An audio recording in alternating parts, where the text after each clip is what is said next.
In this video I will share my 7 years of English learning journey. मैं बताऊंगा कि मैंने इंग्लिश बोलना कैसे सीखा और मैंने इंग्लिश सीखते वक्त कौन कौन सी ऐसी गलतियाँ की और आखिर क्यों मुझे इंग्लिश सीखने में 7 साल से भी ज़्यादा लग गए।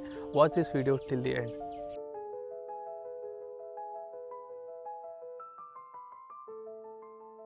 I started learning English in 2019 और उस वक्त मेरे पास कोई रोड मैप नहीं था कि मुझे क्या करना है इंग्लिश बोलने के लिए। मुझे कुछ भी आइडिया नहीं था। मैं ऐसे रैंडम मैंने सोचा कि मैं अपनी इंग्लिश को इम्प्रूव करता हूँ and I don't exactly remember कि मेरा क्या पर्पस था इंग्लिश को इम्प्रूव करने के लिए। खैर मैं क्या करता था, I went to on YouTube and वहाँ पर मैंने बहुत सारी ऐसे इंग्लिश रिलेटेड वीडियोज़ को देखना शुरू कर दिया। मैं रैंडम वीडियोज़ को देखना शुरू किया, ऐसे कुछ कोर्सेज रिकमेंडेशन आए जो यूट्यूब पे होते हैं जनरली, तो वहाँ पर मैंने कुछ कोर्सेज़ को देखा, ऐसे कुछ वीडियोज़ को देखा और कुछ एप्लीकेशन थी जिन पे मैं समटाइम्स कभी कभी प्रैक्टिस कर लेता था। तो क्या हुआ कि मैंने सबसे बड़ी गलती ये की, क्योंकि मेरे पास कोई रोड मैप नहीं था, मैं यूट्यूब पे बस रैंडम वीडियोस को देखता था। जो वीडियो मुझे ऐसा लगती थी क्लिक बैट टाइप की कि इस वीडियो को देख के आप इंग्लिश बोलना सीख सकते हैं, 21 डेज़ में आप इंग्लिश बोलना सीख सकते हैं, या ये वीडियो देख लो, ये कोर्स कर लो। ऐसे करके मैं रैंडम वीडियोज़, रैंडम कोर्सेज और रैंडम चीज़ों को देख देख कर मैंने अपना बहुत सारा टाइम वेस्ट कर लिया। और मैं बताऊँगा कि सबसे ज़्यादा बड़ी गलती जो मैंने इंग्लिश सीखते वक्त की वो ये थी कि मैं ग्रामर को एज अ सब्जेक्ट पढ़ना शुरू कर दिया। मैं ये सोचता था कि मैं ग्रामर के सारे रूल्स को क्लियर करूँगा। मैं ग्रामर को ऐसे पढ़ रहा था जैसे मुझे कोई कम्पिटिटिव एग्ज़ाम देना है। मैं ग्रामर के रूल्स सॉल्व कर रहा था। मैं एकदम से उसी चीज़ों में स्टक हो गया था। मैं ये सोच ही नहीं रहा था कि मुझे बोलने के लिए प्रैक्टिस भी करना है। मेरा पर्पस था कि मुझे अपनी स्पोकन इंग्लिश को इम्प्रूव करना है, लेकिन मैं इंग्लिश को ऐसे सीख रहा था कि जैसे मुझे सिर्फ ग्रामर को रटना है। ग्रामर मेरे लिए एक मेजर एस्पेक्ट हो गया था, क्योंकि देखिए आई बिलीव कि वहाँ पर मेरी ही गलती नहीं थी, क्योंकि यूट्यूब पे जो भी होता था मुझे सिर्फ ये बताता था कि ग्रामर को कैसे पढ़ें, ग्रामर के टेंसेस, प्रेपोजिशन, कंजक्शन, वो यही सारी चीज़ें बताता था। मुझे एग्जैक्टली कोई ये नहीं बता रहा था कि इंग्लिश बोलने के लिए मुझे करना क्या है। तो इस वजह से मैंने अपना बहुत सारा टाइम वेस्ट कर दिया था उस पीरियड ऑफ टाइम में। मैं यही रिकमेंड करूँगा कि अगर आपका पर्पस सिर्फ इंग्लिश बोलना है, अपनी स्पोकन इंग्लिश को इम्प्रूव करना है, तो आपको ग्रामर में ज़्यादा उलझने की ज़रूरत नहीं है। आप सिर्फ ये देखें कि सिचुएशनल ग्रामर कैसे बोली जाती है, आप रियल लाइफ में ग्रामर को कैसे यूज़ किया जाता है। आपको कोई ज़रूरत नहीं कि ग्रामर की मोटी से मोटी बुक पढ़ने की, या बहुत सारे ऐसे आप प्रॉपर ग्रामर की कोर्सेज़ को अटेंड करने की जिसमें सिर्फ ग्रामर पढ़ाया जाता है। आपको समझना यही चाहिए कि सिचुएशनल तरीके से ग्रामर को कैसे यूज़ किया जाता है, एक सिचुएशन में ग्रामर कैसे यूज़ होती है, इस तरीके से अपनी इंग्लिश को आपको इम्प्रूव करना है। आपको एक रूल फॉलो करना है कि आप हमेशा जब भी इंग्लिश सीख रहे हैं, आप हमेशा 80-20 रूल को फॉलो करें। 80-20 रूल ये है कि अगर आप किसी भी टॉपिक को 20 मिनट के लिए पढ़ते हैं, तो उस टॉपिक पे एटलीस्ट आप 80 मिनट की बोलने की प्रैक्टिस करें। शायद आपको लगे कि ये टॉपिक मुझे पता है, मैं समझ गया हूँ, लेकिन अगर आप उस टॉपिक पे बोलने की प्रैक्टिस नहीं करते हैं, इवेंचुअली आप उसे भूल ही जाएंगे। तो मैं यही रिकमेंड करूँगा, ये मेरा एक्सपीरियंस कह रहा है कि अगर आप एक टॉपिक को 20 मिनट पढ़ते हैं तो उस टॉपिक को एटलीस्ट 80 मिनट की उस पर प्रैक्टिस करें।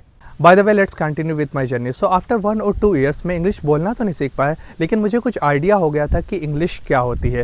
And after that I went to Lucknow और there I joined an offline coaching centre. Offline coaching centre मैंने ज्वाइन करने से लेट मी टेल यू कि मुझे क्या फ़ायदा हुआ था और क्या फ़ायदा नहीं हुआ था।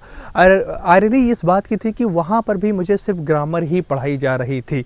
वहाँ पर भी मुझे रूल्स याद किए जा रहे थे कि ये V2 होता है, ये ये टेंसेस होते हैं, ऐसे करके आपको ये सारे रूल्स क्लियर करना है। वहाँ पर भी मुझे ये नहीं बताया जा रहा था कि इंग्लिश बोलने के लिए आपको करना क्या है। बट सबसे बड़ा फ़ायदा वहाँ ज्वाइन करने का मुझे ये हुआ था कि मुझे ऐसे बहुत सारे लोग मिल गए थे वहाँ पर, ऐसे मेरे फ्रेंड्स बन गए थे। वहाँ के जो बैचमेट्स थे उनके साथ में रहकर, उनके साथ हमने प्रैक्टिस किया, उनके साथ हमने रूल्स को, चीज़ों को डिस्कस किया। हम बहुत सारे टॉपिक्स पे डिबेट करते थे, हम बहुत सारे टॉपिक पे डेली डिस्कशन करते थे।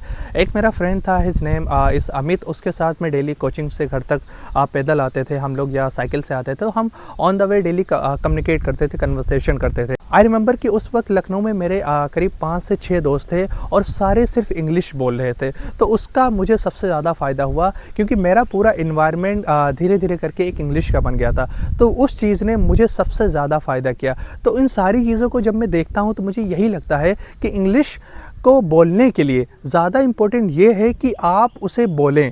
ग्रामर इंपॉर्टेंट है, आई बिलीव कि ग्रामर इंपॉर्टेंट है, and I can say it 1000 times कि ग्रामर इंपॉर्टेंट है आपको। लेकिन ग्रामर को ग्रामर की तरह पूरा नहीं पढ़ना है। आपको ये पढ़ना है कि एक सिचुएशन में हम ग्रामर को कैसे यूज़ करते हैं, और उसको सीखने के बाद, यानी कि थोड़ा बहुत सीखने के बाद आप कोशिश करें उसे बोलने की। आप कभी इस टाइम का वेट ना करें कि जब मेरी ग्रामर एकदम से परफेक्ट हो जाएगी, मुझे सारे रूल्स याद होंगे, मुझे सारी चीज़ें पता होंगी, उसके बाद मैं इंग्लिश बोलना शुरू करूँगा, उसके बाद मैं प्रैक्टिस करना शुरू करूँगा।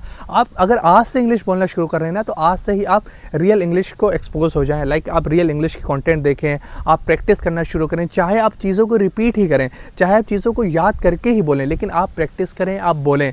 और इसके अलावा मुझे वोकेबलरीज़ को याद करने में बहुत ज़्यादा इश्यू होता था। मैं क्या करता था कि मैं रैंडम लिस्ट को उठाता था, उस लिस्ट से मैं रैंडम वर्ड्स को निकालता था, लाइक एक लिस्ट की तरह मैं उन सारी वोकेबलरीज़ को याद करता था, और उसके बाद मैं भूल जाता था। लाइक मैं बहुत सारी चीज़ें याद करता था, बहुत सारी चीज़ों को मैं समझता था, लेकिन मैं उन्हें रियल कन्वर्सेशन में यूज़ नहीं कर पा रहा था। किसी से बात करते वक्त मुझे ऐसा लगता था कि मेरे पास ऐसी चीज़ें ही नहीं कि जो मैं एक्सप्रेस कर सकूँ, जो मैं बोल सकूँ।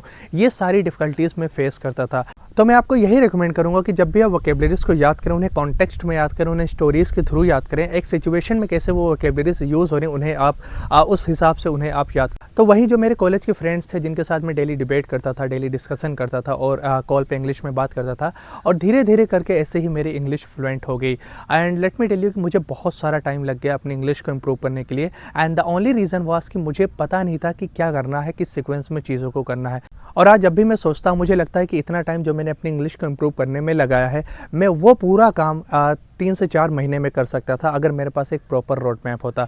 तो इसीलिए मैं यूट्यूब पे एक 30 डेज़ की स्पोकन इंग्लिश सीरीज़ स्टार्ट कर रहा हूँ, जिसमें मैं आपको एक क्लियर रोड मैप दूंगा, जिससे कि आप वो गलती ना करें, आप चीज़ों पे भटके ना, इधर से उधर चीज़ों को ना सीखें। आप एक प्रॉपर रोड मैप के साथ में मैं आपको बताऊँगा कि ग्रामर के कौन कौन से ऐसे टॉपिक्स हैं जो आपको पढ़ना है। और हाँ, अगर आपका पर्पस स्पोकन इंग्लिश को इम्प्रूव करना है, तभी आप मेरे कोर्सेज़ की वीडियोज़ देखिएगा। अगर आपका पर्पस किसी एग्ज़ाम में इंग्लिश को या ग्रामर को क्रैक करना है, तो आप मेरी वीडियोज़ को मत देखिएगा, क्योंकि मैं सिचुएशनल तरीके से, प्रैक्टिकल तरीके से इस कोर्स में सारी चीज़ों को कवर करने वाला हूं।